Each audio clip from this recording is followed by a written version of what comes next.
سلام عليكم، اللهم صل وسلم وبارك على سيدنا محمد. ازيكم يا بنات؟ عاملين ايه؟ يا رب تكونوا بخير. يا صباح الجمال، يا صباح التفاؤل، يا صباح الامل، يا صباح الرضا، يا صباح الطاقه الايجابيه، يا صباح كل حاجه حلوه على عيونكم اللي زي العسل. النهارده بقى يوم جديد وفيديو جديد. بس قبل ما نشوف الفيديو بتاعنا، يا ريت لو انت اول مره تشوفينه واول مره تتفرج عليا انزلي اشتركي في القناه وفعلي الجرس عشان يوصلك كل جديد. حلوين، انتوا دلوقتي عرفتوا احنا هنعمل ايه من شكل ايه التصوير او من شكل الفيديو.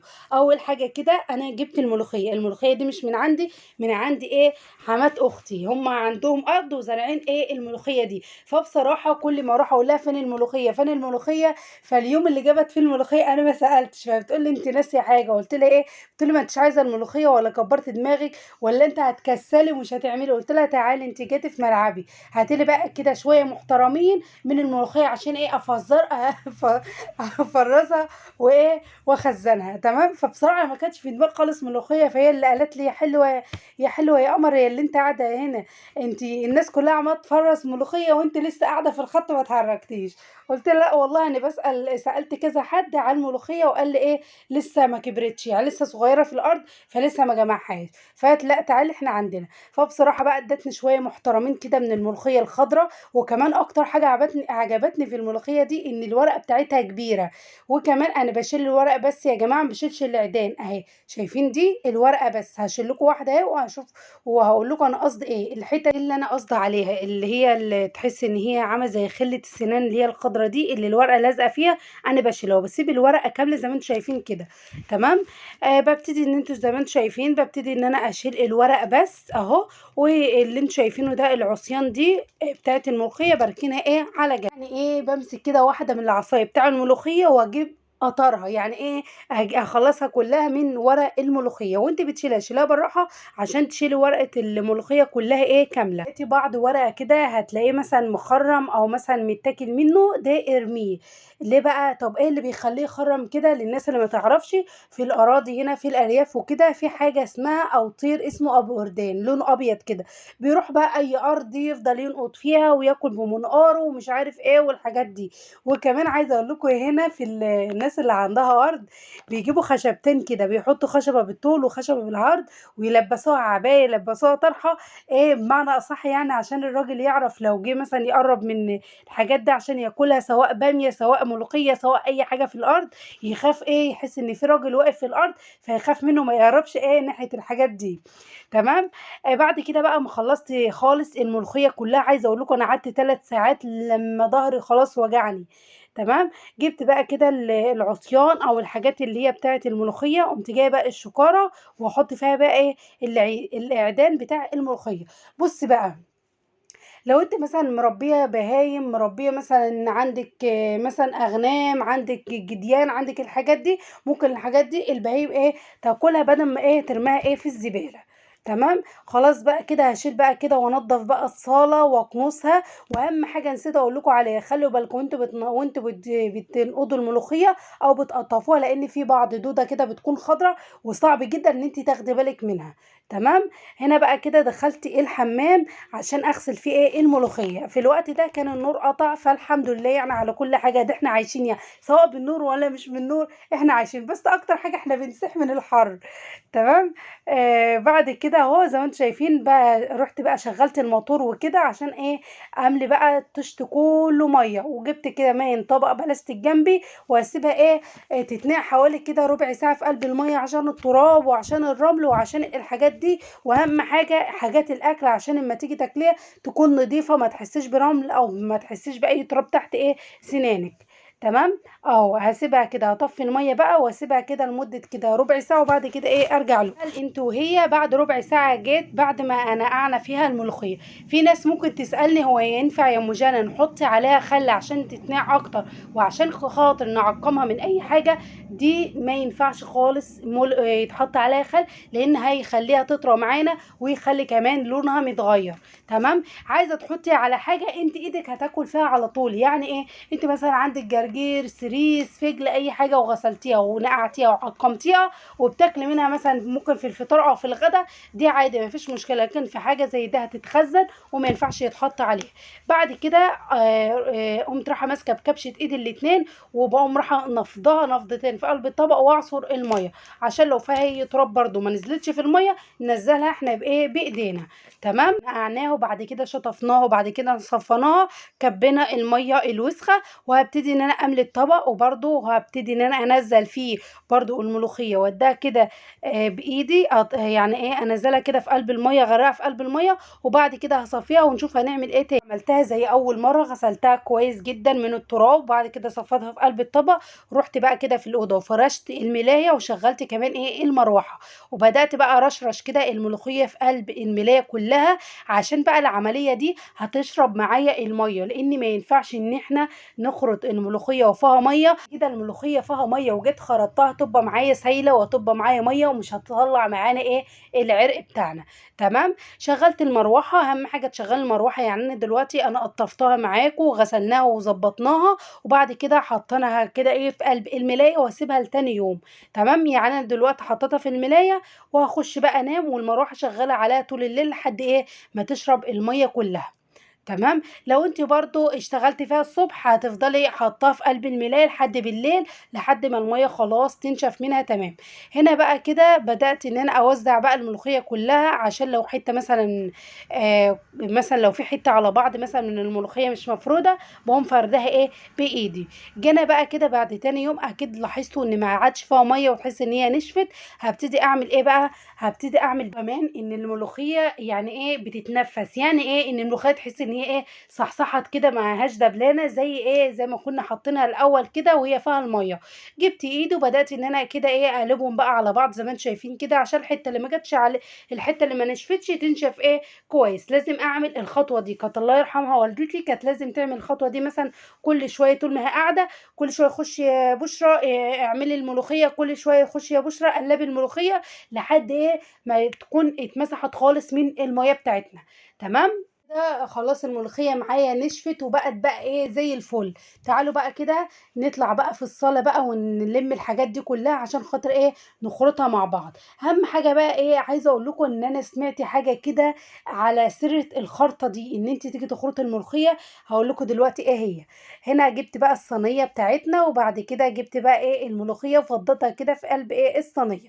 هي الصينيه ما خدتش كميه الملوخيه كلها، فهعمل الجزء على قد الصينيه، وبعد هخلص الجزء وبعد كده ايه هعمل الجزء التاني. لقيت الصينيه الملوخيه كتير عليها، قمت رايحه ناقصاها في قلب ايه الملايه. تمام. وجبت بقى المخرطه بتاعتنا بتاعت زمان بتاعت امهاتنا، دي بتاعت والدتي الله يرحمها. عايزه اقول لكم بقى انا كنت مثلا كل شويه ايه اخرط شويه وارتاح، اخرط شويه ايه وارتاح. ده اول مرحله في الخرط بتاع ايه الملوخيه. كنت بسمع حد مثلا لو انا بخرط مثلا ملوخيه او غيري بيخرط ملوخيه، ويجي مثلا هو تعب او ايده وجعته ويجي يقول لي ايه خدي كملي بدالي. كنت اجي عشان اكمل يقول له لا ما ينفعش، اللي بدأ الملوخيه في الاول هو اللي يخلص الملوخيه في الاخر. طب ليه؟ عشان مش هتبقى حلوه او مثلا فل مش حلو. فده اللي كنت بسمعه زمان، مش عارفه دي بجد اصلا ولا لا. تمام. فقلت لا خليني ايه اخرط الملوخيه كلها ايه وخلاص زي ما تيجي بقى، نتعب مش مشكله، نتعب مثلا ايه ساعه اتنين تلاته وبعد كده هنرتاح ايه الايام التانيه. تمام. دي تاني مرحله برضو في تخريط الملوخيه. في الاول بتشوفوها ورق، تاني مره بتلاقوا الملوخيه الخرطه بتاعتها اقل، بعد كده بتلاقي الملوخيه خلاص الورق بتاعها اختفى. تمام. اهو. ببتدي ان انا اخرطها واقوم رايحه جايبه كده من الملوخيه على جنب كده الصينيه، عشان الحته اللي مش طايلاها بقوم رايحه جايباها ايه بقلب المخرطه، وساعات بقوم رايحه ايه مضيراها. تمام. هنا بقى كنت كمان ايه مشغله بقى التلفزيون، مشغله بقى ايه التلفزيون على فيلم اسمه ابن امه. تمام. الفيلم ده بعد كده عايزه اقول لكم كل شويه بقى اتفرج شويه واخرج شويه، اتفرج شويه واخرج شويه. وساعات بقى اما بيجي اعلان اقوم رايحه بقى ايه كاتمه صوت التلفزيون واقعد بقى اخرج لحد ايه ما يجي. تمام. اهو يعتبر بقى كده وصلنا لاخر مرحله في الملوخيه. اهو زي ما انتم شايفين كده. بصوا بقى يا حلوين، في ناس ممكن تسأل طب هو ليه بعد ما بخرطها واجي مثلا خلاص انا خلصت بلاقي زي ميه كده، او بلاقي زي خيوط كده طالعه من الملوخيه. الخيوط بقى اللي انت بتلاقيها طالعه من الملوخيه دي بتبقى فيه ميه في الملوخيه وما نشفتش كويس. تمام. حاجه بقى من ده كله خرطه الملوخيه، ان انت تخرطها خرطه محترمه. تمام. عايزه اقول لكم ان المخرطه تعبتني جدا لان هي بارده، عشان هي من زمان. قمت طالعه على السلم، قمت رايحه جايباها كده ماشيه كده على السلم لحد كده ما سنتها، وبعد كده بدات ان انا اخرط بها تاني. تمام. في ناس هتقول لي يا ام جنى طب انا لو انا مثلا ايدي فيها مشكله ومش هقدر اخرطها، او مثلا انا ست كبيره، ممكن تجيبي جبه او ممكن تجيبي شفشه الخلاط، تحط ربع كوبايه من الميه وشغليها وهتتفرم معاكي بكل سهوله. بس انا عن نفسي بحب اعمل كل حاجه بايدي، بحب كده احس ان ايدي لما بعمل حاجه في البيت بتكون لها روح وبتكون لها طعم تاني غير ما انا مثلا اعملها جاهزه او اجيب الحاجه جاهزه. تمام. بس الحمد لله احنا عندنا كل حاجه متوفره، بس بحب اعمل بابسط الحلول، والناس اللي ما عندهاش ممكن تستعمل المخرطه. وعايزه اقول لكم كمان، طب هي دلوقتي لو ما فيش مثلا كبه ولا في خلاط ولا في اي حاجه، بس احنا عارفين دلوقتي الحاجه عندنا، هتضطر ان انت تعملي بالمخرطه. فاعملي بالمخرطه بصراحه بتكون افضل كتير، بتكون افضل من الكبه وافضل كمان من الخلاط. هنا بقى كده بعد ما خلصت الكميه الملوخيه على الرخامه، اول حاجه عندي كده الكيس الابيض اللي انتم شايفينه ده اسمه كربوناتو، وعندي كمان شويه من الكمون وشويه من الفلفل الاسود وكمان شويه من الملح وشعره صغيره من السكر. رحت على البوتاجاز حطيت حلتين كده على النار، وبعد ما الميه معايا غليت نزلت بقى بالتوابل بتاعتنا. عباره عن عباره عن شويه من الكمون، عباره عن شويه من الفلفل الاسود، وعباره كمان عن شويه من الملح، وكمان معلقه صغيره من السكر. تمام.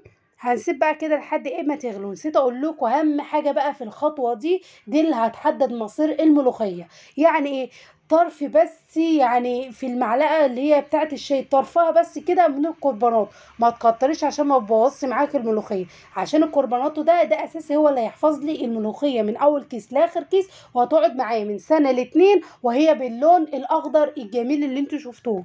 تمام.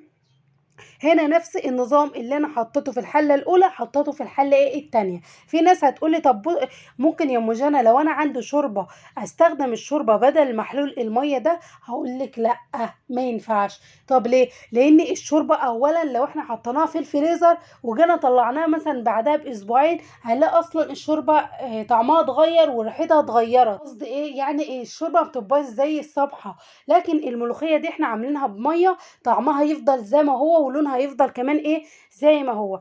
اول بقى ما جيت عشان احط الملوخيه طفيت النار، يعني الميه معايا غليت وحطيت التوابل قبل ما احط الملوخيه، طفيت النار وبعد كده نزلت في الملوخيه في قلب الميه المغليه، وبدات بقى ان انا اقلبها. لو حسيت السمك بتاعها خفيف هتبتدي ان انت تزودي الملوخيه. واهم حاجه كمان عشان تكون تقيله معاكي، تقيله زي ما انا بقول كده، لازم تكون الميه قليله.